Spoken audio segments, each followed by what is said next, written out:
Hello friends, कैसे हैं आप लोग। मैं हूं आपका दोस्त, आपका teacher CA doctor Amit Khandal. दोस्तों, हम लोग 2021 एग्जाम्स की रिकॉर्डिंग कर रहे हैं और मैं आप लोगों को दोस्तों आज लेक्चर नंबर 9 रिकॉर्ड करने वाला हूं। तो दोस्तों मेरे साथ बने रहिएगा। ये आप लोगों के लिए इनडायरेक्ट टेक्स्ट का रिकॉर्डिंग है जो स्टूडेंट सीए और सीए में एग्जाम्स के लिए अपीयर होने जा रहे हैं। दोस्तों मैं ऑलरेडी लेक्चर नंबर 8 तक रिकॉर्ड कर चुका हूं, आप लोगों को यूट्यूब पर मिल जाएगा। हम इसका प्लेलिस्ट भी बना चुके हैं, प्लेलिस्ट आप देख लीजिएगा माय डियर फ्रेंड्स, वहां पर आपको सारे लेक्चर्स मिलेंगे। हमारे इन लेक्चर्स में दोस्तों आप लोगों को कोई प्रिंटेड नोट्स नहीं मिलेंगे, आप लोगों को केवल कॉन्सेप्ट रजिस्टर बनाना है। मैं क्लास में ही आपको नोट्स बनवाऊंगा, आप लोगों को खुद रिटर्न में करना पड़ेगा, तब वो चीजें आपको याद होंगी। हाँ, क्वेश्चन बैंक जरूर हम आपको देंगे, that is in PDF form, लेकिन 2021 के लिए जो आपको क्वेश्चन बैंक मिलेगा वो चैप्टर वाइज दे रहे हैं हम, बिकॉज वो हमें मोस्टली अपडेट करके आप लोगों को देना होता है और वो भी हम क्लास में डिस्कस करेंगे। सारी चीजें दोस्तों क्लास में पढ़ने को मिलेंगी आपको, केवल आपको घर जाकर 15 से 20 मिनट उसको रिवाइज करना है और क्वेश्चंस का प्रैक्टिस करना है। दोस्तों मैं आपको गारंटी देता हूं कि आप अगर इस मेथड से पढ़ाई करोगे तो यू विल इजीली गेट 80% और मोर मार्क्स इन एग्जाम। चलिए दोस्तों स्टार्ट करते हैं। कल की क्लास में मैं आप लोगों को वो ट्रांजैक्शंस पढ़ा रहा था जहां पर विदाउट कंसीडरेशन भी सप्लाई मान लिया जाता है। मतलब अगर किसी ट्रांजैक्शन में कंसीडरेशन नहीं भी है तो भी दोस्तों उसको सप्लाई माना जाएगा। जिसमें डिस्टिंक्ट पर्सन की बात हुई थी, इस्टेब्लिशमेंट ऑफ डिस्टिंक्ट पर्सन की बात हुई थी। जितने भी रिलेटेड और डिस्टिंक्ट पर्सन होते हैं उनके बीच में अगर कोई भी ट्रांजैक्शन होता है, भले ही वो विदाउट कंसीडरेशन ही क्यों ना हो, it should be treated as supply, उसे सप्लाई माना जाएगा। रिलेटेड पर्सन कौन होते हैं और डिस्टिंक्ट पर्सन कौन होते हैं डियर, ये मैं ऑलरेडी आप लोगों को बता चुका हूं। अगर आपने हमारे पहले वाले वीडियोस नहीं देखे हैं उनको जरूर देख लीजिएगा। इसके बाद में दोस्तों बात ये हो रही थी कि अगर मान लो ब्रांच को आप स्टॉक ट्रांसफर करोगे तो वो भी क्या माना जाएगा, सप्लाई, भले ही वो विदाउट कंसीडरेशन ही क्यों ना हो। इसके बाद दोस्तों मैंने आप लोगों को एक बहुत इंपॉर्टेंट एक्सेप्शन बताया था। देखो सबसे पहली बात, एम्प्लॉयर एम्प्लॉय का जो रिलेशन होता है वो रिलेटेड पर्सन की डेफिनेशन में आता है। लेकिन दोस्तों जब मैं आपको शेड्यूल नंबर 3 पढ़ाऊंगा, शेड्यूल नंबर 3 में आपको बताऊंगा जहां पर ट्रांजैक्शंस को ना तो सप्लाई ऑफ गुड्स माना जाता है और ना ही सप्लाई ऑफ सर्विस माना जाता है, राइट। तो अगर आपके ट्रांजैक्शन शेड्यूल 3 में कवर हैं तो उनको सप्लाई नहीं माना जाता, वहां पर एम्प्लॉयर और एम्प्लॉय की बात होती है। अगर एम्प्लॉय नौकरी करता है एम्प्लॉयर के यहां, जिसको सैलरी मिलती है, तो उस पर हम जीएसटी नहीं लगाएंगे क्योंकि वो सप्लाई नहीं है। लेकिन दोस्तों अगर एम्प्लॉयर गिफ्ट देता है एम्प्लॉय को, दोस्तों गिफ्ट देना कभी भी इन टर्म्स ऑफ एम्प्लॉयमेंट नहीं होता, तो गिफ्ट देने को सप्लाई माना जाएगा। लेकिन लॉ ने डियर एक छोटा सा रिलैक्सेशन दिया हुआ है कि अगर गिफ्ट का अमाउंट पूरे फाइनेंशियल ईयर में 50,000 से ज्यादा नहीं है तो nothing is liable for GST. अगर पूरे फाइनेंशियल ईयर में एम्प्लॉयर ने जो भी गिफ्ट दिया है एम्प्लॉय को, अगर वो 50,000 से ज्यादा नहीं है इन एग्रीगेट, तो हम उसको सप्लाई नहीं मानेंगे। लेकिन अगर वो 50,000 से ज्यादा होता है पूरे फाइनेंशियल ईयर में, तो वो पूरा अमाउंट ही क्या माना जाएगा, सप्लाई। ये सारी बातें डियर कल की क्लास में मैं पढ़ा चुका हूं। ऐसा रिवीजन डियर हम हर बार करते हैं, लास्ट क्लास में जो पढ़ा है उसको हम रिवाइज करते हैं। दोस्तों प्रिंसिपल एजेंट रिलेशन की मैंने बात बताई थी। प्रिंसिपल अगर कोई भी गुड्स एजेंट के पास भेजेगा या एजेंट कोई भी गुड्स प्रिंसिपल के पास भेजेगा तो दोस्तों इट इज विदाउट कंसीडरेशन होने पर भी सप्लाई माना जाएगा, राइट। ये सारी बातें मैंने बताई थी। दोस्तों प्रिंसिपल एजेंट के लिए मैंने कुछ इंपॉर्टेंट पॉइंट्स आप लोगों को कल की क्लास में नोट करवाए थे, जो हमारा लेक्चर नंबर 8 था उसमें मैंने आप लोगों को नोट करवाए थे। आज मैं उनको बहुत बहुत बहुत डिटेल में आप लोगों को बताने वाला हूं, ध्यान से समझिएगा। कल जो मैंने इंपॉर्टेंट पॉइंट्स आप लोगों को नोट करवाए थे उसमें पहला पॉइंट है हमारा दोस्तों, यहां जब आप प्रिंसिपल और एजेंट की बात करते हो तो यहां पर ओनली गुड्स की बात होती है, बी कॉशियस। यहां पर सर्विस की बात नहीं होती है दोस्तों। कोई भी एजेंट अगर अपने प्रिंसिपल के बिहाफ पर आगे गुड्स की फर्दर सप्लाई करेगा या प्रिंसिपल एजेंट के बिहाफ पर फर्दर सप्लाई करेगा तो ही डियर वो इस पैरा नंबर 3 में कवर होगा। हम यहां पर दोस्तों कभी भी सर्विस की बात नहीं करेंगे। We are not discussing about service. दूसरी बात दोस्तों, यहां पर एक बहुत इंपॉर्टेंट डिस्कशन है जिस पर लॉ का क्लैरिफिकेशन भी है, वो मैं आपको समझा देता हूं। बहुत बार डियर जब आप क्वेश्चन सॉल्व करोगे तो आपके सामने एक प्रॉब्लम आएगी कि प्रिंसिपल और एजेंट का relation, we know very well, principal और एजेंट का जो रिलेशन होता है वो शेड्यूल 1 के अंदर कवर होता है। लेकिन दोस्तों मैं आपको कुछ ऐसी बातें बताऊंगा जहां पर प्रिंसिपल एजेंट रिलेशन होने पर भी, प्रिंसिपल और एजेंट का रिलेशन होने पर भी आप उसे शेड्यूल 1 में कवर नहीं पाओगे, मतलब उसको सप्लाई नहीं माना जाएगा। दोस्तों ऐसी कौन सी सिचुएशन है मैं आप लोगों को बताता हूं। देखो इस पर डिपार्टमेंट का क्लैरिफिकेशन है। मैंने कल आप लोगों को फर्स्ट पॉइंट नोट करवाया था, further supply by the agent in his name then it would fall. दोस्तों सपोज करो ए प्रिंसिपल है और बी एजेंट है, राइट। ए जो है वो प्रिंसिपल है और बी उसका एजेंट है। सपोज करो ए ने गुड्स बी के पास भेज दिया और बी खुद अपने नाम से बिल बनाकर आगे कस्टमर को माल बेचता है।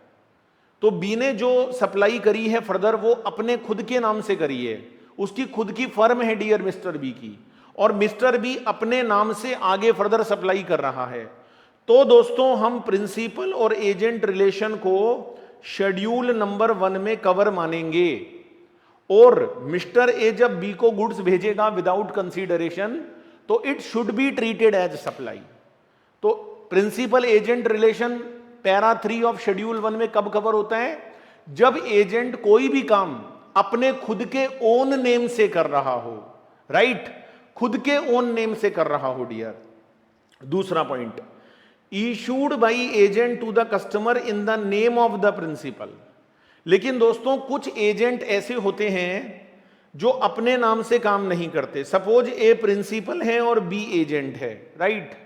मिस्टर ए प्रिंसिपल है और बी एजेंट है।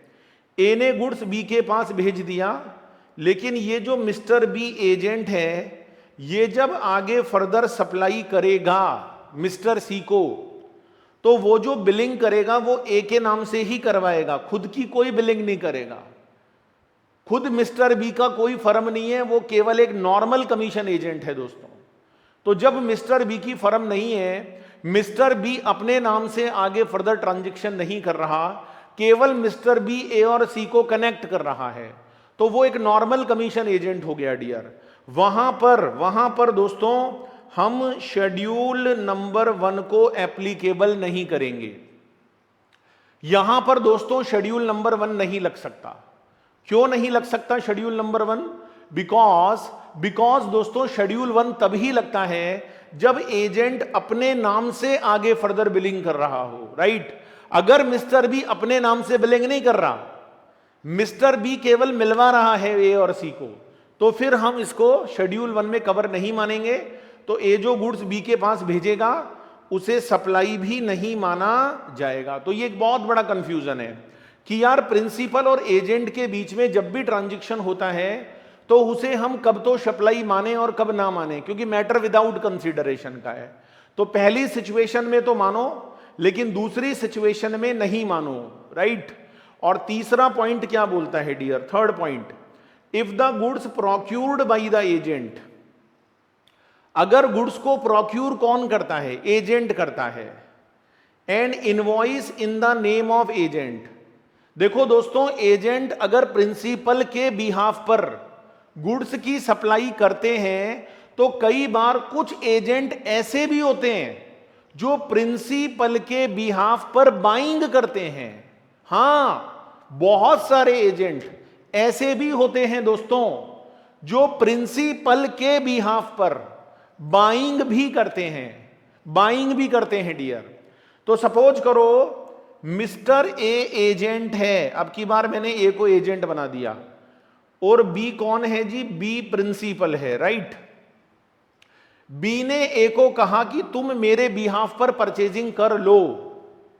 तो दोस्तों सपोज करो मिस्टर एक्स से ए ने गुड्स खरीदा, एक तो होता कि मिस्टर ए डायरेक्ट बी के नाम से गुड्स खरीदता, तो अगर एक्स डायरेक्ट बी के नाम बिलिंग करता और बीच में एजेंट का नाम कहीं नहीं आता, तो दोस्तों हम इसको शेड्यूल 1 में कवर नहीं मानते। लेकिन दोस्तों अगर सपोज करो पहले गुड्स एक्स से ए के पास आया, उसने बिल भी ए के नाम बनाया और फिर ए ने बी को आगे भेजा, चाहे वो विदाउट कंसीडरेशन ही भेजा हो, it should be treated as supply. तो कुल मिलाकर फाइनल क्रक्स ये है दोस्तों, वेदर एजेंट सेल के लिए अपॉइंट हुआ हो या वेदर एजेंट बाइंग करने के लिए अपॉइंट हुआ हो, जब भी बात एजेंट की आएगी तो हम उसको पैरा 3 ऑफ शेड्यूल 1 में तब कवर मानेंगे जब वो अपना इंडिपेंडेंट बेसिस पर काम कर रहा हो, राइट। जब तक वो इंडिपेंडेंट बेसिस पर काम नहीं करेगा, it is not a matter of para number 3, और हम उसको सप्लाई भी नहीं मानेंगे डियर। क्योंकि बहुत सारे नॉर्मल कमीशन एजेंट होते हैं जो केवल मिलाने का काम करते हैं डियर, वो अपने नाम से बिलिंग नहीं करते। आई थिंक दोस्तों आप मेरी इन सभी बातों को समझ गए होंगे। अगर समझ में आया है तो भाई फटाफट से लाइक जरूर कर देना। आपका जो लाइक है ना दोस्तों, ये मुझे बड़ा मोटिवेट करता है यार, बहुत मोटिवेट करता है। चलिए दोस्तों, अब मैं आपको कुछ एग्जाम्पल नोट करवाता हूं। ये जो प्रिंसिपल और एजेंट वाली बात मैंने बताई आपको, इसके कुछ एग्जाम्पल्स हैं जो आपके स्टडी मैट को भी कवर करते हैं, इशूड बाई ICAI उसको भी कवर करते हैं। मैं आपको कुछ एग्जाम्पल्स नोट करवाता हूं भाई, सब लोग इन एग्जाम्पल्स को नोट करेंगे एक बार। देखो, जब हम एग्जाम्पल नोट करते हैं तो पहला एग्जाम्पल क्या आता है माय डियर फ्रेंड्स? पहला एग्जाम्पल आता है, सपोज करो एक बंदा है जिसका नाम है मिस्टर ए, राइट। एक बंदा है जिसका नाम है मिस्टर ए और दूसरा बंदा है मिस्टर बी। एक मिस्टर ए है और एक मिस्टर बी है, ठीक है जी। मिस्टर ए ने अपॉइंट किया, मिस्टर ए ने अपॉइंट किया बी को for procure of goods, procure of goods, ठीक है। मिस्टर ए ने बी से कहा देखो बी, तुम मेरे बिहाफ पर गुड्स परचेज करना, ठीक है। मिस्टर बी ने ऑर्डर दिया किसको? मिस्टर सी को। और मिस्टर सी ने क्या किया जी, डायरेक्टली जो गुड्स था, डायरेक्टली वो डायरेक्टली उसने गुड्स और साथ में उसका इनवॉइस, साथ में उसका इनवॉइस उसने मिस्टर ए को बनाकर दे दिया, मिस्टर ए को। तो मैं आपसे यह पूछना चाहता हूं दोस्तों कि ये जो ए और बी के बीच में ट्रांजैक्शन हुआ है कि बी सी के बी ए के बिहाफ पर गुड्स खरीदकर ए को दिलवा रहा है, क्या इसे शेड्यूल 1 का ट्रांजैक्शन माना जाएगा? क्या इसे पैरा 3 में कवर माना जाएगा? The answer is no, because mister B के नाम बिलिंग नहीं हो रही, डायरेक्ट मिस्टर सी ए के नाम बिलिंग कर रहा है। इसका मतलब बी तो एक नॉर्मल कमीशन एजेंट है डियर। तो यहां पर ए और बी के बीच में कोई सप्लाई नहीं हुई है, सप्लाई डायरेक्टली मिस्टर सी से ए को हुई है। It is not a matter of para 3 of schedule 1, right. हां sir. Second example my dear friends, second example, XYZ, right. XYZ कौन है जी? Banking company. XYZ कौन है दोस्तों? एक बैंकिंग कंपनी है, राइट। उसने मिस्टर बी को अपॉइंट किया है। ये सारे एग्जाम्पल डियर बड़े काम के हैं। XYZ बैंकिंग कंपनी है, उसने मिस्टर बी को अपॉइंट किया है दोस्तों, अपॉइंट किया है। सर किस काम के लिए अपॉइंट किया है, जरा बताओ, किस काम के लिए अपॉइंट किया है? Auction, auction certain goods. Banking company कई बार क्या होती है डियर, जो लोग लोन ले लेते हैं और लोन का रीपे नहीं करते, तो उसके लिए ऑक्शनर अपॉइंट करती है। तो XYZ ने मिस्टर बी को अपॉइंट किया एज ए ऑक्शनर कि तुम हमारे बिहाफ पर हमारे जो बोरोवर्स हैं उनके माल को बेचो, राइट। तो सेल कौन करेगा? मिस्टर बी करेगा। तो मिस्टर बी ने क्या किया? अरेंजमेंट्स किए फॉर ऑक्शन। ऑक्शन के जो भी अरेंजमेंट्स हैं वो सारे किए उसने, और आइडेंटिफाई किए, आइडेंटिफाई पोटेंशियल बिडर्स। भाई ऑक्शन के लिए जो प्रोग्राम ऑर्गेनाइज करना था वो सब काम बी ने किया, और जो बिडर्स होंगे जो वहां पर बिड लगाएंगे उनको भी उसने आइडेंटिफाई किया।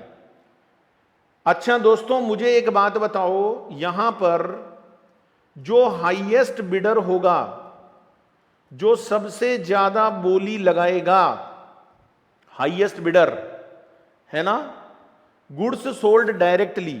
अच्छा, जो गुड्स होगा वो डायरेक्टली कौन सोल्ड करेगा? XYZ सोल्ड करेगा, डायरेक्टली सोल्ड करेगा गुड्स को। और किसको सोल्ड करेगा? हाईएस्ट बिडर को सोल्ड करेगा।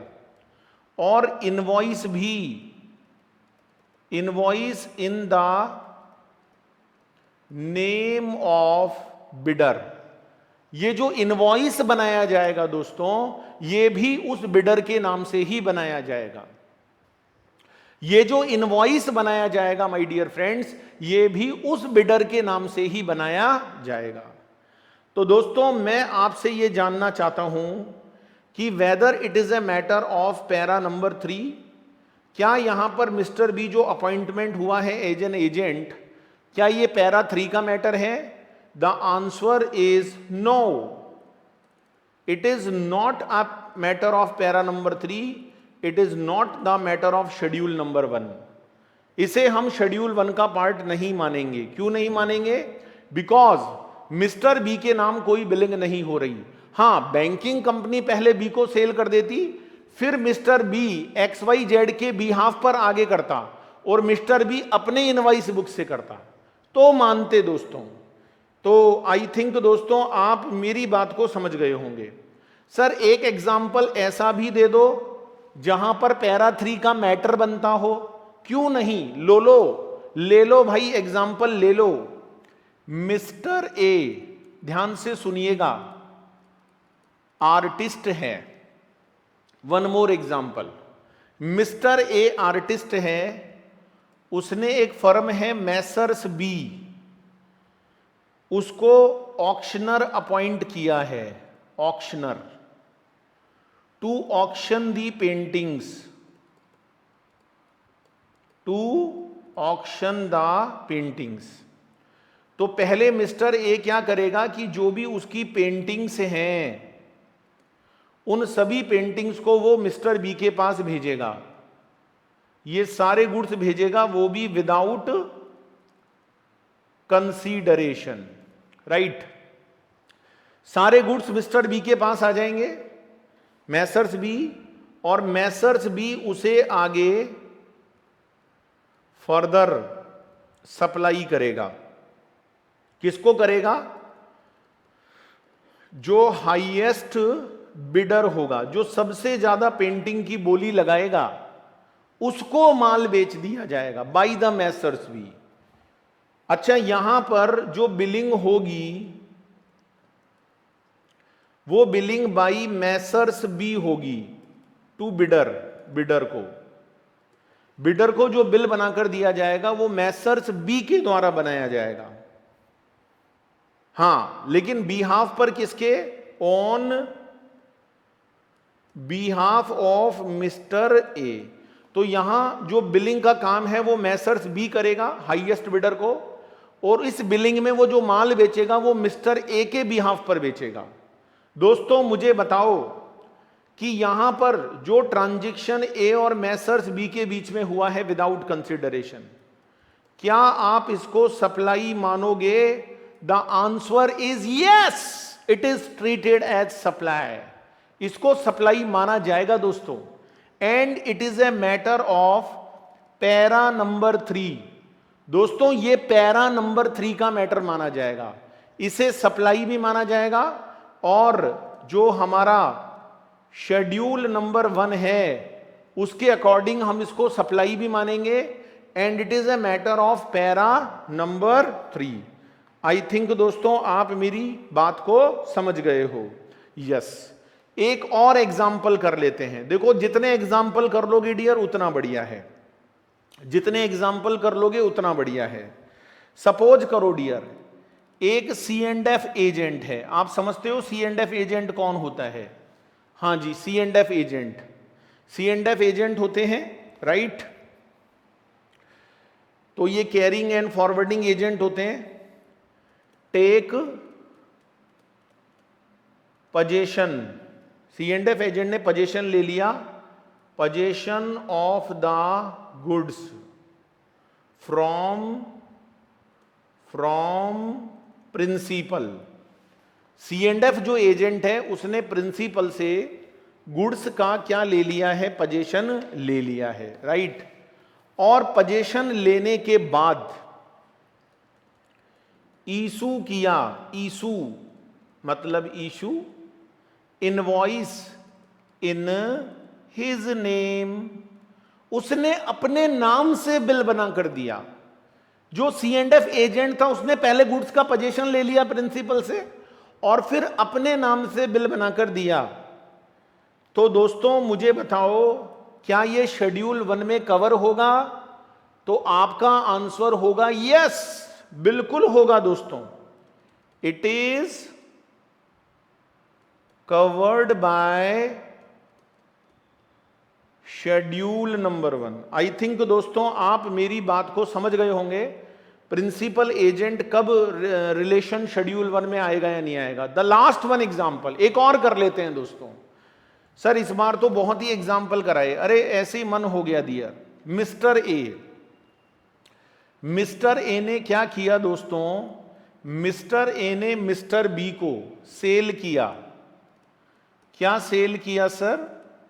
Agriculture produce. मिस्टर ए ने मिस्टर बी को एग्रीकल्चर प्रोड्यूस सेल किया है by utilising services of mister B. और मिस्टर बी कौन है? Commission agent. मतलब बी अपनी एग्रीकल्चर प्रोड्यूस बेचना चाहता है, बी को नहीं बेचा उसने, बेचना चाहता है, लेकिन उसको बेचना नहीं आता तो वो एजेंट की सर्विस ले रहा है दोस्तों। और यहां पर दोस्तों एजेंट कौन है? यहां पर एजेंट है mister B. Mister B service देगा, किसको देगा सर्विस? मिस्टर ए को सर्विस देगा, राइट। अच्छा, तो दोस्तों पहले मिस्टर ए गुड्स कहां भेजेगा? मिस्टर बी के पास, और ये जो भेजेगा वो विदाउट कंसीडरेशन भेजेगा। तो ये जो ट्रांजैक्शन विदाउट कंसीडरेशन हो रहा है मिस्टर ए से मिस्टर बी को, हम इसको पैरा 3 में कवर करें या नहीं? क्योंकि अगर ये पैरा 3 में कवर होता है तो it should be treated as supply, और अगर ये पैरा 3 में कवर नहीं होता है तो it should not be treated as a supply. तो इसके लिए दोस्तों यहां पर आप लोगों को 2 तरह के आंसर्स लिखने होंगे। अगर सपोज करो if invoice issued by mister B to buyer, अगर इनवॉइस बनाकर मिस्टर बी को दिया जाता है, सॉरी इनवॉइस मिस्टर बी बनाता है बायर को बेचने के लिए। हां, मिस्टर बी खुद बिल बनाकर माल बेच रहा है, लेकिन किसके बिहाफ पर? ए के बिहाफ पर। तो दोस्तों आप लिखोगे it is covered by schedule number 1 और पैरा नंबर 3। तो दोस्तों फिर ये सप्लाई हो जाएगी। फिर ए से बी के बीच में जो भी ट्रांजैक्शन होगा वो ट्रांजैक्शन क्या मान लिया जाएगा दोस्तों? सप्लाई मान लिया जाएगा, राइट। और दूसरी तरफ सिचुएशन बनती है if invoice issued directly, if invoice issued directly by mister A to buyer, तो आप यहां पर लिखेंगे not covered by schedule number 1 और पैरा नंबर 3।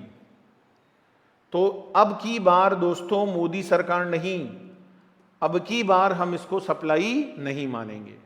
तो मिस्टर ए बी के पास जो गुड्स भेजेगा उसे कब तो सप्लाई माने और कब नहीं माने, as per schedule number 1 depend करेगा दोस्तों कि मिस्टर बी जब इसकी फर्दर सप्लाई करेगा तो वो खुद के नाम से बिल बनाकर देगा या डायरेक्टली ए से कहेगा कि भैया तू बेच ले अपने आप। So it depends upon their. I think दोस्तों इतने एग्जाम्पल देने के बाद तो ये बात आप लोगों के समझ में आ ही गई होगी। ओके सर, चलिए अब हम शेड्यूल नंबर 1, देखो शेड्यूल 1 में मैं आप लोगों को 3 चीजें करा चुका हूं, 3 पैरा पढ़ा चुका हूं। याद दिलाता हूं, फर्स्ट पैरा मैंने क्या पढ़ाया था, कोई भी बिजनेस असेट अगर आप विदाउट कंसीडरेशन किसी को भी देते हो तो उसे सप्लाई माना जाएगा, प्रोवाइडेड आपने पहले उस पर इनपुट क्रेडिट लिया हो। आप जिन जिन बिजनेस असेट और गुड्स पर पहले आईटीसी लेकर बैठे हो, अगर वो विदाउट कंसीडरेशन आप किसी और को देते हो, it should be treated as supply, it should be treated as supply, right. दूसरा पैरा, रिलेटेड पर्सन और डिस्टिंक्ट पर्सन के बीच में जब जब ट्रांजैक्शन होगा उसे सप्लाई माना जाएगा, है ना। उसमें आईटीसी का कोई मतलब नहीं है। अगर आप रिलेटेड और डिस्टिंक्ट पर्सन के बीच में कोई भी ट्रांजैक्शन करोगे तो उसे सप्लाई मानेंगे। बस एक बात याद रखना डियर, कि जो भी ट्रांजैक्शन कर रहे हो, जो भी ट्रांजैक्शन कर रहे हो, it should be in the course or furtherance of business, in the course or furtherance of business. बस इस बात का ध्यान रखिएगा, ठीक है। पैरा 3 आपने पढ़ी लिया, प्रिंसिपल और एजेंट, प्रिंसिपल एजेंट रिलेशन वाला आप पढ़ी चुके हो। और अब दोस्तों मैं आप लोगों को 4th नंबर का पैरा पढ़ा रहा हूं, para number 4, schedule 1 para number 4, importation of services. दोस्तों मुझे प्लीज कमेंट करके जरूर बताइएगा कि ये जो आप कॉन्सेप्ट रजिस्टर बनाकर चीजों को नोट कर रहे हो, क्या इससे आपके मन में एक डिफरेंट फील आ रहा है, क्या चीजें आपको याद हो रही हैं? Yes sir. एक तो हम बस नोट्स को इधर उधर पेज पलटे और हो गया, एक होता है जी आप खुद लिख रहे हो कॉपी में। क्या दोस्तों इससे चीजें लर्न होती है? यस सर, चीजें लर्न होती है। अगर होती है डियर तो प्लीज मुझे कमेंट करके जरूर बताइएगा दोस्तों, है ना। Yes, importation of services, para number 4। दोस्तों ये जो पैरा नंबर 4 है इंपोर्टेशन ऑफ सर्विसेज का, एक बार इसको नोट कर लीजिए, फिर मैं इस पॉइंट पर आता हूं दोस्तों, मैं इस पॉइंट पर आता हूं। Importation of services by a taxable person, importation of services by a taxable person from a related person oblique from his establishment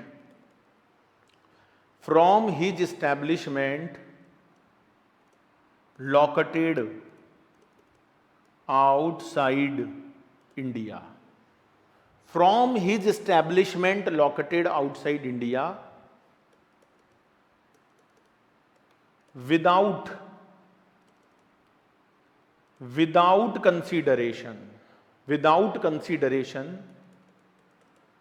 in the course or furtherance of business, should be treated as supply। दोस्तों मेरी बातों को बहुत बहुत बहुत ध्यान से सुनिएगा। मैं जब आप लोगों को सप्लाई का कॉन्सेप्ट समझा रहा था, याद करो दोस्तों, section 7 sub section 1 clause A, क्या था क्लॉज ए? क्लॉज ए में लिखा था सेल करना, ट्रांसफर करना, बार्टर करना, एक्सचेंज करना, ये सब ट्रांसफर है। कंसीडरेशन होना चाहिए, है ना, कंसीडरेशन होना चाहिए इन the course or furtherance of business, right. फिर मैंने क्लॉज बी पढ़ाया था, याद करो दोस्तों, उस क्लॉज बी में भी यही लिखा था। क्लॉज बी में यह लिखा था दोस्तों, इंपोर्टेशन ऑफ सर्विस। जब आप 7(1)(b पढ़ रहे थे वहां भी इंपोर्टेशन ऑफ सर्विस था, और सर यहां फिर इंपोर्टेशन ऑफ सर्विस है। दोस्तों डिफरेंस है। जब आपने 7(1)(b पढ़ा था, अगर याद नहीं आ रहा है तो देखिए एक बार 7(1)(b को। उसमें लिखा था दोस्तों कि कोई भी पर्सन अगर सर्विस इंडिया में इंपोर्ट करेगा तो कंसीडरेशन होना जरूरी है। अरे दोस्तों वहां पर क्या होना जरूरी था? कंसीडरेशन। हां, चाहे वो बिजनेस के लिए सर्विस इंपोर्ट हुई हो या अदर पर्पस के लिए हुई हो, डजंट मैटर, लेकिन consideration is necessary. Consideration is necessary. लेकिन दोस्तों जब आप 7(1)(c पढ़ रहे हो, 7(1)(c में वो ट्रांजैक्शन है जो विदाउट कंसीडरेशन भी सप्लाई माने जाते हैं, और वो सारे ट्रांजैक्शन शेड्यूल 1 में लिखे हुए हैं। शेड्यूल 1 का हम पैरा नंबर 4 पढ़ रहे हैं।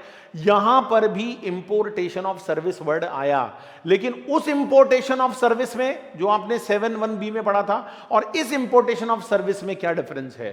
दोस्तों अगर कोई भी सर्विस आप इंडिया में इंपोर्ट करते हो, और इंपोर्ट करने वाला बंदा कौन होना चाहिए? Taxable person. टैक्सेबल पर्सन होना चाहिए। सर ये टैक्सेबल पर्सन क्या है? दोस्तों जीएसटी में जब आप रजिस्ट्रेशन चैप्टर पढ़ते हो वहां पर लिखा है टैक्सेबल पर्सन वो होता है जो जीएसटी के लॉ में रजिस्टर्ड है, या तो रजिस्टर्ड है या लाइबल टू बी रजिस्टर्ड है। अगर आप जीएसटी के लॉ में रजिस्टर्ड हो या लाइबल टू बी रजिस्टर्ड हो तो आपको लॉ में कहा जाएगा टैक्सेबल पर्सन। तो जब जब कोई सर्विस इंडिया में इंपोर्ट की जाती है, इंपोर्ट कौन करता है? टैक्सेबल पर्सन करता है। किससे? अपने रिलेटेड पर्सन से। वहां रिलेटेड होना जरूरी नहीं था, वहां किसी से भी करो, लेकिन यहां रिलेटेड होना जरूरी है। या establishment located outside India. Suppose आपका हेड ऑफिस इंडिया में है और आपकी ब्रांच मलेशिया में है। मलेशिया, ट्रू एशिया, ऐसे मलेशिया वाले बोलते हैं। तो दोस्तों आपने अपनी एक ब्रांच कहां खोल रखी है? मलेशिया में, और आपका हेड ऑफिस इंडिया में है। अब आप अपनी ब्रांच से सर्विस इंपोर्ट कर रहे हो इंडिया में, राइट? तो इसका मतलब वो आप ही का एस्टेब्लिशमेंट है। तो इंपोर्ट ऑफ सर्विस यहां पर आप किससे करोगे? या तो रिलेटेड पर्सन से करोगे, या आप ही की कोई ब्रांच एस्टैब्लिशमेंट जो इंडिया के बाहर है उससे करोगे। और मैं मानता हूं दोस्तों ऐसे ट्रांजैक्शन विदाउट कंसीडरेशन होने के चांस बहुत ज्यादा हैं, क्योंकि जब आप अपने रिलेटेड पर्सन से कोई सर्विस लेते हो या अपनी ही किसी एस्टैब्लिशमेंट से कोई सर्विस इंडिया के बाहर से लेते हो तो दोस्तों वो कई बार विदाउट कंसीडरेशन होता है, लेकिन उसे क्या माना जाता है? सप्लाई। लेकिन एक बात ध्यान रखना दोस्तों, यहां पर सप्लाई तभी माना जाएगा जब it is import in the course or furtherance of business. तो दोस्तों मुझे एक बात बताओ, आपने इंपोर्ट ऑफ सर्विस पहले भी पढ़ा था और अभी आप दोबारा पढ़ रहे हो, लेकिन दोस्तों जो आपने पहले इंपोर्ट ऑफ सर्विस पढ़ा था और इस इंपोर्ट ऑफ सर्विस में अगर मैं डिफरेंस देखूं दोस्तों, इस हद तक हमें एनालिसिस करना पड़ेगा, हमें इस हद तक जाना पड़ेगा। वो import of service with consideration था, ये import of service without consideration है। वहां इंपोर्ट आप रिलेटेड पर्सन या डिस्टिंक्ट पर्सन से कर नहीं रहे थे, किसी से भी कर सकते हो। यहां किससे करोगे? या तो रिलेटेड होना चाहिए या आप ही का कोई एस्टैब्लिशमेंट इंडिया के बाहर होना चाहिए। तीसरा डिफरेंस दोस्तों, वहां पर इन the course of furtherance of business हो या ना हो डजंट मैटर, लेकिन जब आप यहां देखते हो तो ये सब कुछ इन the course or furtherance of business होना चाहिए। आई थिंक दोस्तों आपको बात समझ में आ गई होगी। और एक बात बता देता हूं डियर, याद रखना इस बात को, गोल्डन वर्ड्स है, लिखना चाहो तो लिख लेना गोल्डन वर्ड्स। गोल्डन वर्ड्स कहीं भी लिख सकते हो अपने लैंग्वेज में। पूरे जीएसटी लॉ में जब जब सप्लाई की बात होती है दोस्तों, in the course or furtherance of business का होना जरूरी होता है, बिल्कुल जरूरी होता है my dear friends. In the course or furtherance of business का होना जरूरी होता है, यह पक्की बात है दोस्तों, बिल्कुल जरूरी होता है। लेकिन एक ऐसा ट्रांजैक्शन है जहां पर इन the course or furtherance of business नहीं भी होगा तो भी सप्लाई माना जाएगा, और वो है 7(1)(b), जो आपने पहले पढ़ा था, इंपोर्टेशन ऑफ सर्विस। वहां पर दोस्तों केवल एकमात्र ट्रांजैक्शन है पूरे जीएसटी में जहां पर फर्दरेंस ऑफ बिजनेस हो या ना हो, it should be treated as supply. तो आपको समझ में आया डियर, इंपोर्टेशन ऑफ सर्विस दो जगह पर आया है। आपको ध्यान रखना है कि आपके क्वेश्चन में कौन सा इंपोर्टेशन ऑफ सर्विस की बात हो रही है। चलिए मैं आप लोगों को कुछ एग्जाम्पल यहां पर करवाता हूं for the purpose of practice. तो आप अपने कॉन्सेप्ट रजिस्टर में एग्जाम्पल्स नोट करेंगे। सबसे पहला एग्जाम्पल है दोस्तों, फर्स्ट एग्जाम्पल है एबीसी एसोसिएट्स रिसीव्ड। एबीसी की जो एसोसिएट है वो रिसीव कर रही है, क्या रिसीव कर रही है? लीगल सर्विसेज या लीगल कंसल्टेंसी, एक ही बात है। लीगल सर्विसेज मतलब कंसल्टेंसी है ना, फ्रॉम एचओ। एचओ मतलब ये तो ब्रांच है जी, ये ब्रांच है, और ये ब्रांच कहां पर है? सपोज करो इंडिया में, और एचओ को अपन मलेशिया में कर देते हैं, एक ही बात है। मुझे बताओ दोस्तों, ये जो मैटर है ये विदाउट कंसीडरेशन है। अच्छा, जब कोई ब्रांच हेड ऑफिस से सर्विस लेगी इंडिया के बाहर से तो वो बट ऑब्वियस है बिजनेस के लिए लेगी, कहने वाली बात नहीं है, और वहां पर कंसीडरेशन नहीं है। दोस्तों मुझे बताओ, आप इसको सप्लाई मानोगे या नहीं मानोगे? Definitely sir, definitely it should be treated as supply, and it is supply. क्यों मान रहे हो आप? 7(1)(b) में मान रहे हो? ना ना, 7(1)(b) में तो तब मानेंगे ना सर जब कंसीडरेशन हो, यहां तो कंसीडरेशन ही नहीं है, तो it is a matter of 7(1)(c). 7(1)(c) का मतलब शेड्यूल 1, शेड्यूल 1 का मतलब पैरा नंबर 4। आई थिंक दोस्तों आपको मेरी बात समझ में आ गई होगी। वन मोर एग्जाम्पल दोस्तों, one more example, one more example. Shrimati, श्रीमान, श्रीमती, मैं श्रीमती की बात कर रहा हूं डियर। ये जो श्रीमती हैं इन्होंने टेक आर्किटेक्ट सर्विसेज। बहुत ध्यान से सुनना डियर, बड़ा ही इंपॉर्टेंट एग्जाम्पल है। उन्होंने आर्किटेक्ट सर्विस ली है डियर, और ये आर्किटेक्ट सर्विसेज कहां से ली है? From his son. From his नहीं, सॉरी, हर, हाँ श्रीमती है ना भाई, हर सन। बताओ, फ्रॉम हर सन। सन कहां रहता है? यूएसए में, यूएसए में रहता है। सर ये किस चीज के लिए ले रही है आर्किटेक्ट सर्विस? लिखो, in relation to her constructed house in Delhi, in Delhi, in Delhi, without without without consideration. दोस्तों आपसे ये सवाल है कि श्रीमती जी अपने सन से, उनका सन यूएस में रहता है, आर्किटेक्ट सर्विस ले रही है क्योंकि उनका घर का मकान बन रहा है दिल्ली में, इंडिया में, और ये विदाउट कंसीडरेशन होगा भाई, बेटा थोड़ी मां से पैसे लेगा। सोच समझ के बताना डियर, इसको सप्लाई मानोगे या नहीं मानोगे? अच्छा, श्रीमती और सन तो रिलेटेड हो गए क्योंकि एक ही घर के सदस्य हैं, और आपने पढ़ा है कि जो घर के सदस्य होते हैं वो रिलेटेड पर्सन माने जाते हैं। सोच समझकर बताइए दोस्तों कि ये सप्लाई है या नहीं है, और अगर है तो कौन से क्लॉज में है डियर, ये आपको पता करना पड़ेगा।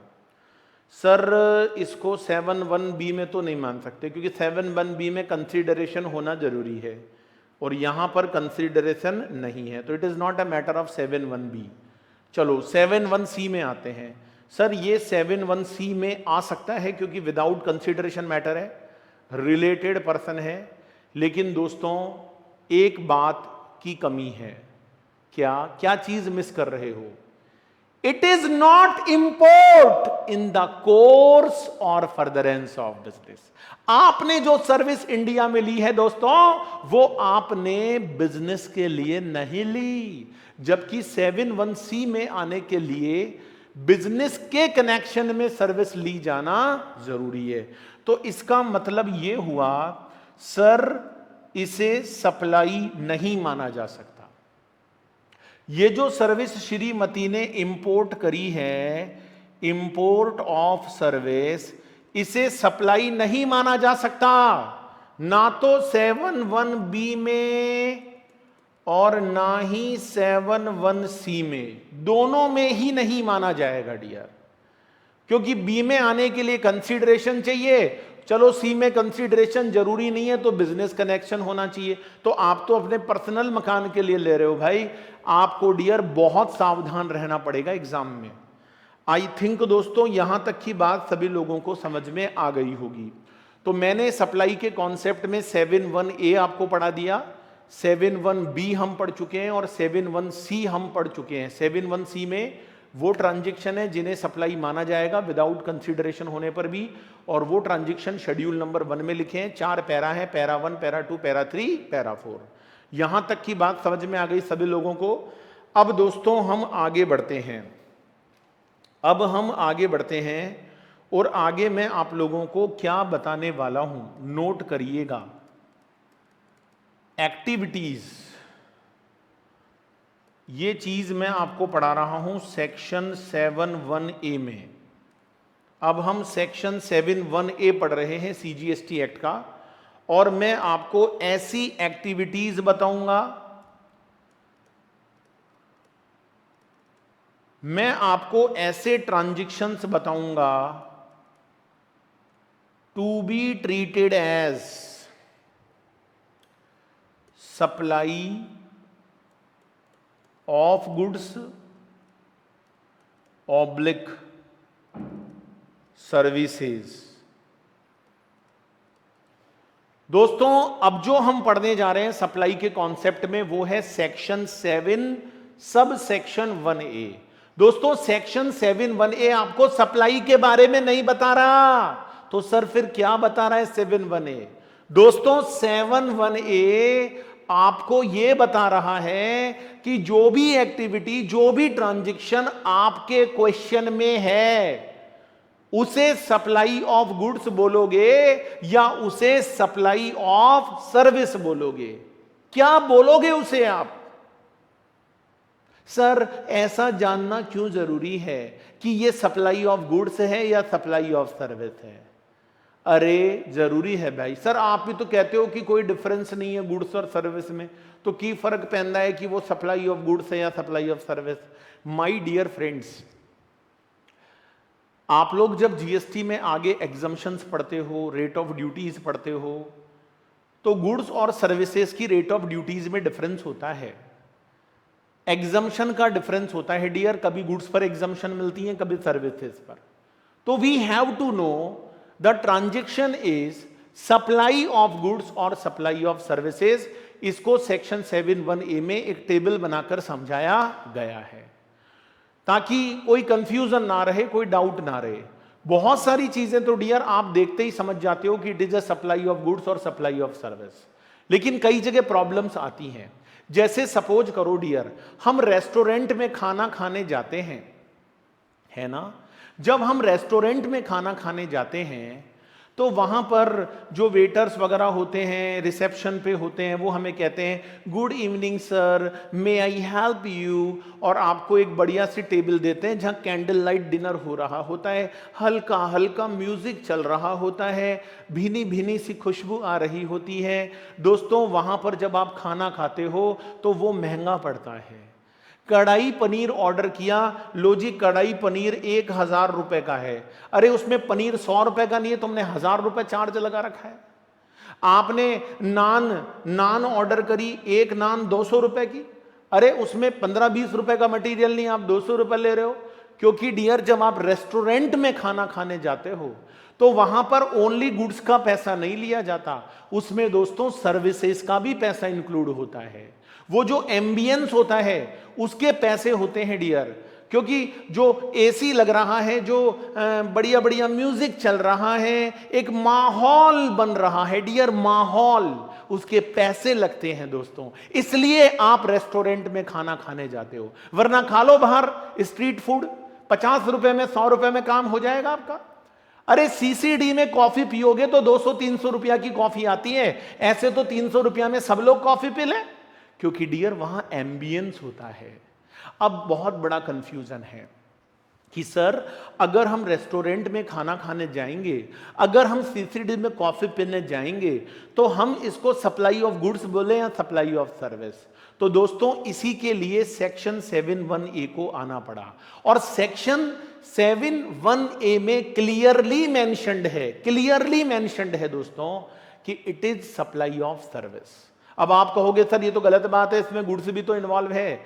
अरे इन्हीं प्रॉब्लम्स को दूर करने के लिए ये सेक्शन आया।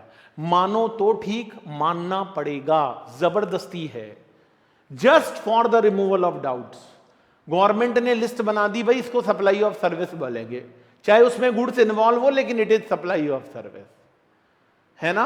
ऐसे ही डियर जैसे वर्क कॉन्ट्रैक्ट सर्विस होती है, कोई ठेकेदार है, जैसे हमारे ऑफिस में एक कॉन्ट्रैक्टर आते हैं मिस्टर रामलाल, बहुत बड़े कॉन्ट्रैक्टर हैं और वो कंस्ट्रक्शन का वर्क करते हैं। जब वो हमारे ऑफिस में आते हैं तो पता है वो क्या बोलते हैं? कंस्ट्रक्शन नहीं बोलते, कंस्ट्रक्शन। मैंने कहा Ramlal ji it is construction, कि हाँ जी वो एक ही बात है। दोस्तों वर्क कॉन्ट्रैक्ट होता है। जैसे मैंने एक दिन उनसे कहा जी हमारी एक बिल्डिंग बना दो, कि सर बना देंगे। मैंने कहा भाई मटेरियल भी आपका, लेबर भी आपकी, मुझे कुछ नहीं चाहिए, मुझे बिल्डिंग बननी चाहिए बस। कि हो सर बिल्कुल बना देंगे, 1 करोड़ रुपया लगेगा। मैंने कहा जी रामलाल जी इतना महंगा 1 करोड़ का क्या लगाओगे? कि सर मटेरियल भी लाऊंगा, मेरी लेबर भी लगेगी। अब दोस्तों मेरा आपसे क्वेश्चन है, रामलाल मतलब मिस्टर रामलाल वो मुझे सप्लाई ऑफ गुड्स कर रहे हैं या सप्लाई ऑफ सर्विस दे रहे हैं? इट इज वेरी कंफ्यूजिंग दोस्तों। जब आप सेक्शन 7(1)(a) को पढ़ते हो तो लॉ में specifically mentioned it is supply of service, भले ही उसमें गुड्स इन्वॉल्व हो। तो ऐसे कई ट्रांजैक्शन थे दोस्तों जहां कंफ्यूजन था, जहां पर डाउट्स थे, लेकिन अब वो डाउट्स नहीं हैं, क्योंकि अब 7(1)(a) हमारे बीच में आ चुका है, जो हमें बताएगा कि आप उस ट्रांजैक्शन को सप्लाई ऑफ गुड्स बोलोगे या सप्लाई ऑफ सर्विस बोलोगे। और मैं फटाफट से डियर वो सारी एक्टिविटीज और ट्रांजैक्शंस आपको नोट करवा देता हूं, और फटाफट से आप अपना कॉन्सेप्ट रजिस्टर में लिखना स्टार्ट करो। पहला पॉइंट, फर्स्ट पॉइंट दोस्तों, पहला पॉइंट क्या है? फटाफट से लिखना स्टार्ट करिए।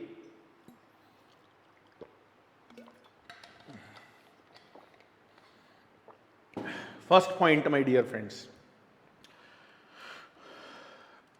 Transfer.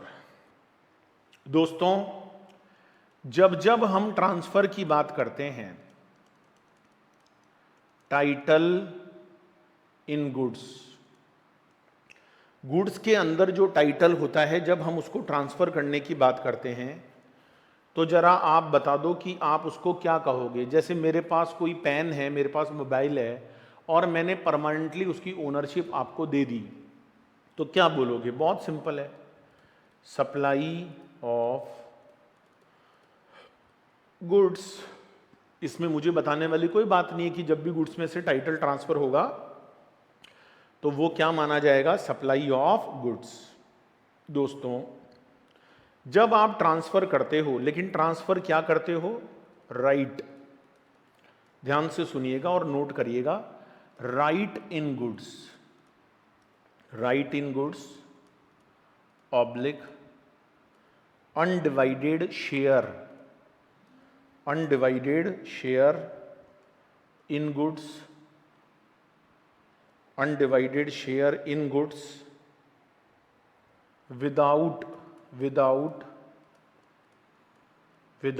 Transfer of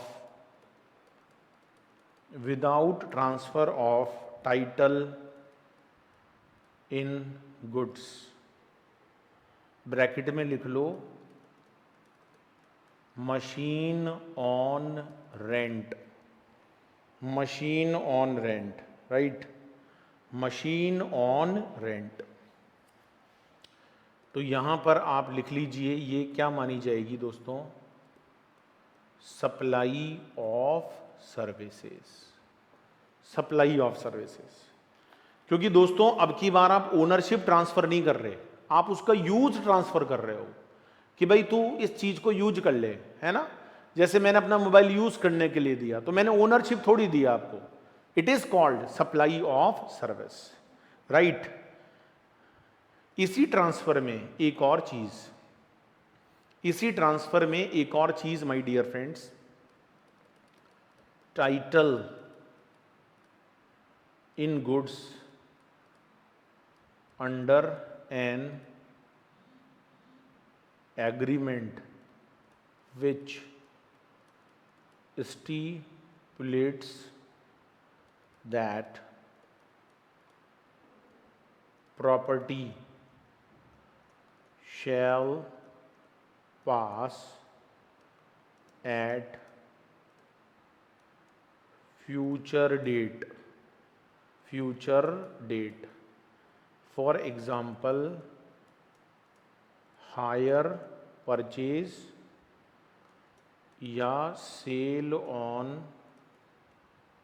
return basis. दोस्तों मुझे बताइए, मैं गुड्स का टाइटल किसी को दे रहा हूं, लेकिन मैंने उससे ये एग्रीमेंट किया कि भाई मैं आज नहीं दूंगा, फ्यूचर डेट को तेरे को टाइटल ट्रांसफर करूंगा। जैसे हायर परचेज में होता है ना, या सेल ऑन रिटर्न बेसिस पर होता है। हायर परचेज में क्या होता है दोस्तों, सामने वाला इंस्टॉलमेंट पे करता जाता है, लेकिन जब तक वो लास्ट इंस्टॉलमेंट पे नहीं करता हम गुड्स का टाइटल ट्रांसफर नहीं करते, राइट। तो इसका मतलब टाइटल कब ट्रांसफर करते हैं हम, फ्यूचर डेट पर। सेल ऑन रिटर्न बेसिस में क्या होता है कि हमने सेल कर दी, लेकिन सामने वाले को जब वो पसंद आएगी, सेल ऑन अप्रूवल, तो जैसे ही उसको अप्रूवल होगा तभी ओनरशिप ट्रांसफर होगी, अदरवाइज नहीं होगी। तो मुझे बताओ डियर, इसमें ओनरशिप ट्रांसफर तो हो रही है लेकिन एट अ फ्यूचर डेट हो रही है। तो मुझे बताओ कि हमने जो ट्रांजैक्शन अभी किया है, it is supply of goods और सप्लाई ऑफ सर्विस। तो मैं आपको बताना चाहूंगा it is supply of goods not service.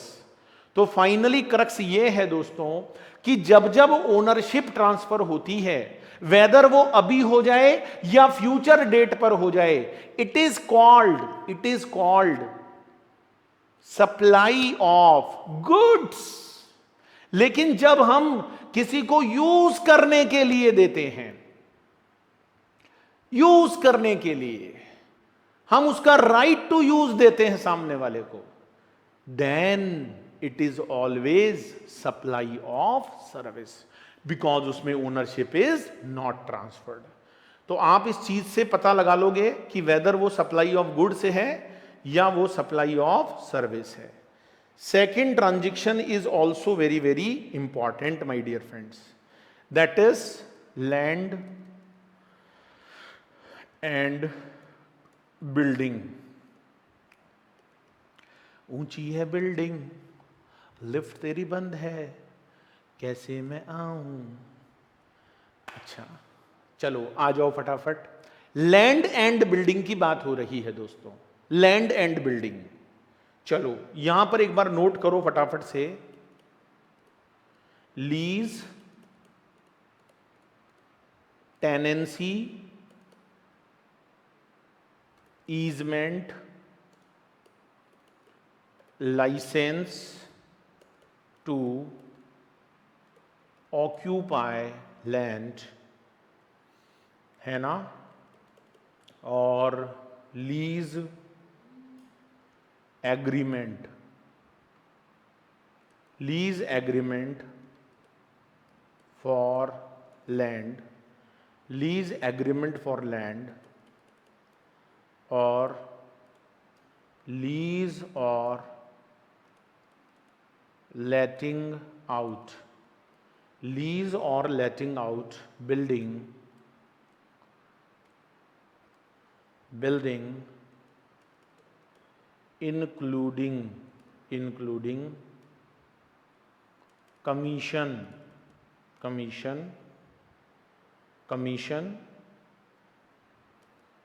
industrial or residential flat, industrial और रेजिडेंशियल फ्लैट। तो आप यहां पर लिखोगे इट इज कॉल्ड सर्विसेज। देखो दोस्तों, मैं आप लोगों को एक बात बताता हूं, लैंड और बिल्डिंग हमेशा फिक्स असेट होती है। जो लैंड और बिल्डिंग होती है वो हमेशा फिक्स असेट होती है। इट इज नॉट गुड्स, ये गुड्स नहीं है दोस्तों, ये गुड्स नहीं है। आप मेरी बात को मानकर चलिए, ये गुड्स नहीं है। लेकिन इसको गुड्स तो बोल ही नहीं सकते। It is not supply of goods because it is immovable property, और गुड्स हमेशा मूवेबल होता है। लेकिन डियर, हम अपनी लैंड बिल्डिंग किसी को लीज पर दे सकते हैं, किसी को टेनेंसी मतलब किराए पर दे सकते हैं, ईजमेंट लाइसेंस पर दे सकते हैं, हम उसके लिए लीज एग्रीमेंट कर सकते हैं, है ना। हम उसको लेट आउट कर सकते हैं कमीशन बेसिस पर, इंडस्ट्रियल, रेजिडेंशियल, कैसा भी हो सकता है डियर। तो डियर, आप जब किराए पर देते हो, यूज करने के लिए देते हो, इंजॉय करने के लिए देते हो, it is called supply of service. लेकिन अगर आप लैंड और बिल्डिंग की ओनरशिप ट्रांसफर कर रहे हो, कोई लैंड बिल्डिंग फुल कंप्लीटेड है और सामने वाले ने पैसे देकर खरीद लिया, तो आप वहां ओनरशिप ट्रांसफर कर रहे हो, लेकिन it is not supply of goods because वो तो गुड्स ही नहीं है। सप्लाई तो बात की बात भाई, वो तो गुड्स ही नहीं है, राइट। लेकिन अगर यूज करने के लिए देते हो, then it is called supply of service. तो दोस्तों, आशा करता हूं क्लास बहुत ही पसंद आई होगी। अगर अच्छी लगी है तो इसको लाइक और शेयर जरूर करो, और चैनल आपने सब्सक्राइब कर रखा होगा, कर लो। बहुत सारे वीडियोस आप लोगों के लिए आने वाले हैं। Thank you so much for watching these classes. और लास्ट में एक ही बात बोलूंगा, जोश दिल में जगाते चलो, जीत के गीत गाते चलो। Thank you so much my dear friends, thank you so much.